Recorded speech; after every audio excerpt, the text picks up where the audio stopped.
Okay, so today we're going to start with the next chapter, which is Apex triggers. Okay, so Apex triggers are nothing but an automation, okay, which is done by code in Salesforce. Okay, basically. So these trigger are like mostly used, okay, because there would be always automation happening on the records. So without trigger, it's only flows, so which you have already learned in the admin part. But on top of flows, like if anything which cannot be done by flow, it can be only done by trigger. Like if you want to find some custom validation, you have to use trigger. If you build some more complex logic, you won't be able to build in flow, you have to move to trigger. You have to make sure that the complexity of the flow should not be very high. So that's where you have to again look for trigger. Okay, undelete operation is not supported in flow, then again you have to look for trigger. So trigger is something which is very dependent aspect. Okay, so we have to make sure to understand, standard nodes. So I have opened SFDC Point as a website, and there we have the nodes for the trigger already built. So we can just go through these nodes, and you guys can keep this URL handy. Okay, for Apex triggers, let me just open and just copy this URL in our dev notes. Okay, Apex trigger, this one. So this URL covers, this first point, okay, basics of triggers, okay, and context variables. So now going back, we should, as you can see this first line, this particular trigger performs, uh, I mean, let's suppose you are doing some manual create, update, and delete. Okay. So at that time, okay, there would be events which are getting fired. Okay. So that time you have to use this trigger. Okay. And that particular, automation cannot be done manually, basically. Like, or you may have to reduce the time, basically. It can be done manually, but you need it at very fast level. Okay. You don't want to fill the details, but you want automation to fill the details. So that thing is all about trigger. Okay. Syntax wise, you see, you have to write a trigger. So this is a standard keyword trigger. Okay. Then the name. Okay. And if I go back and paste this, so this is trigger ka naam. So I mean, this is first thing is you have to write this keyword trigger. So, keyword is nothing but a reserved word. Okay. I repeat, keyword is nothing but a reserved word. Okay. You have to use it. You cannot put any other name. Name is optional. Okay. Optional in the sense you can give anything, any name. Okay. On is again keyword. Okay. And then object name is something which you have to give, like on which object you are going to do the automation. Okay. So that is the object name. And these are trigger events. So we'll go through the trigger events later, and then you have to write the code below it. So that is a syntax. Trigger name, on which object you want to write a trigger. It means which object you want to capture the automation, and then whatever events. Trigger events, you have, these are the trigger events which we have. Okay. So if you see trigger events, so we are talking about this now, trigger events, which is in our bracket. Okay. So here is a list of trigger event, like before insert, before update, before delete, after insert, after update, after delete, after delete. So these are the events. So, okay, in the trigger. Apart from these event, we will go more deeper. Like before insert means whenever a record is getting inserted in the database. So remember fast field update in flow, it is same. Okay. Fast field update, that related record and fast field update. There are two type of events in flows. So that is before is nothing but the fast field updates. Afters are nothing but action on related records. So this is the difference between before and after. As far as flow, before insert means before inserting a record in database, if you want to manipulate that particular record, okay, you can do that. Before updating, if you want to do some more automations, you can do that. Before delete also, you want to see something, like you want to validate whether that particular record is going to be a valid deletion, so you can stop it also. After means after inserting, you want to do some operation. After update means after the record is updated, at that point of time, you want to do some operation, delete, similarly undelete.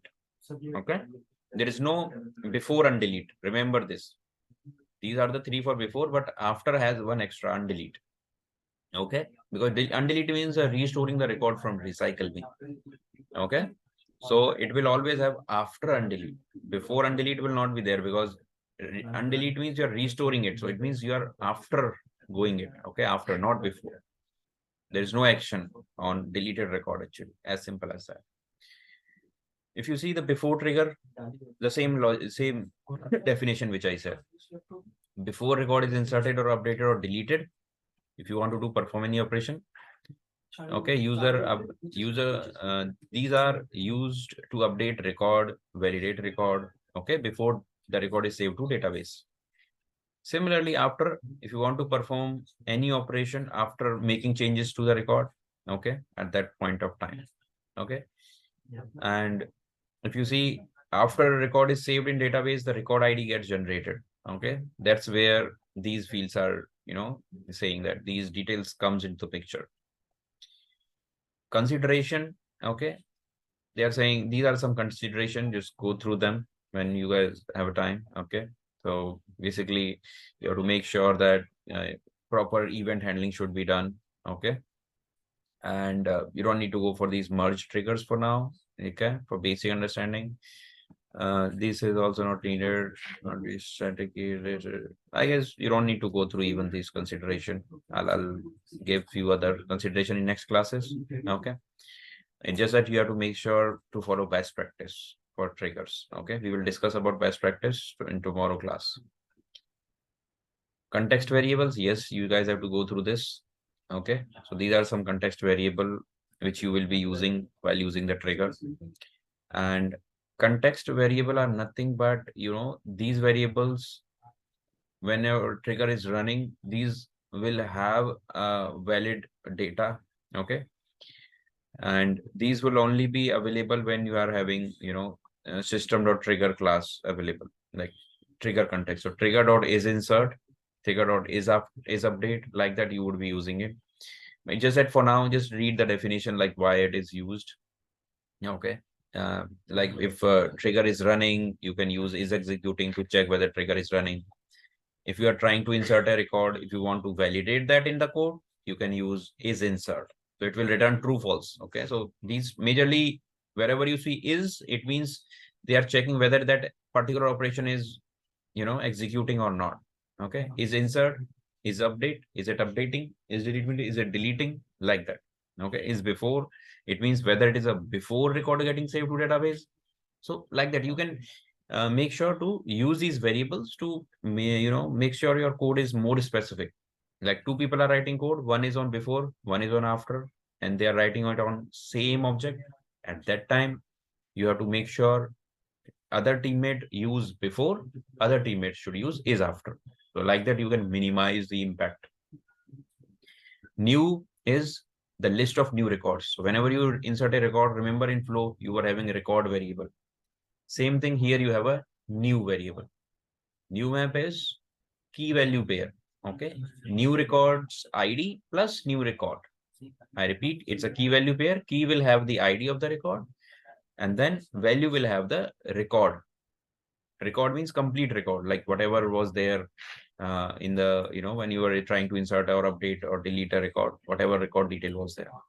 Old means in the flow, it was record prior. For you, here is old. Old means old version of record, as simple as that. Old map, again, ID versus record. So old record ID and then old record. Size, like it's again context variable to check how many records are there in the list. Okay. So that is all about context variables, which you guys have to go through. Then context variable consideration. Okay. So this is an important table, guys. Okay. In before insert, can you change trigger.new? Allowed. Okay. Can update original object using DML? No. You don't need to do DML. Remember, in the flows, we were using assign operator. So you can again watch the playlist, which is for admin, where we have developed the flow. You would be seeing we were not using DMLs. we will have to use a assign operator. So the same thing is here. You cannot use DML. You cannot delete object using delete DML, because DMLs are not on the same record. You cannot implement on different record. You can implement, but not on same record. That's why it's not allowed. After insert, same record you cannot update because it's already inserted in database. But yeah, you can do the DML. Okay, you can do the DMLs. Similarly, before update, same. Before things will follow the same. Okay, same after things. So it's pretty straightforward table. You guys can go through it. Then you have a small trigger. Okay, till here that is only the basics. Okay, which you guys have to go through. Okay, to understand writing a trigger. Now let's have some basic trigger. Okay, you know the syntax which we have seen above. Trigger, then name, on which object you want to write. Then these are the two events: before insert, before update. Okay, loop, which you already learned last class. Okay, because trigger.new is a list of new version of record. I repeat, trigger.new is nothing but a list of new version of records. Okay, and you are looping on them. Okay, and the new list will have the first record, I mean the list of record, and then first record would come on ACC. Remember, for each loop which we had went through yesterday, same thing. And now you're reading the values of that particular record, whether it is industry or industry banking. Then update ACC rating to hot. So they are updating the rating of the account. Remember, before insert, before update, in your before flows, same thing is followed here. So there also you are updating the data by using assignment. Here also you are updating the data using assignment. Simple as that. Okay, it's same. Compare with flow, you guys will get it. Next, going forward, it's an after trigger example. Okay, remember, for after trigger, like after inserting, you want to do some operation. So here you have to give the after insert or after. Okay, and then you have that trigger.new again list. You are checking whether account ID is there or not, and then you are creating a new account. Remember, we saw how to create records, and then creating the record, they are putting into a list because they are creating multiple records. So they are putting all the record in the list, and at the end they are inserting the same. Okay, so that is all about insert. Before insert, I mean, sorry, before trigger is all about assignments. After trigger is all about DMLs. As simple as that. Okay. Any doubts so far?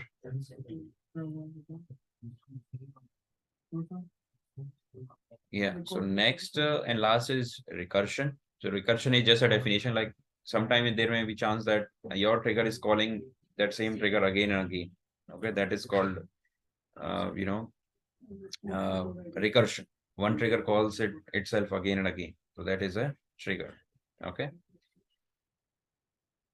And bulkified means you have to make sure you are doing the DML on bulk record. So that is all about bulkification. Okay. You are using collection effectively. That is all about this. Okay.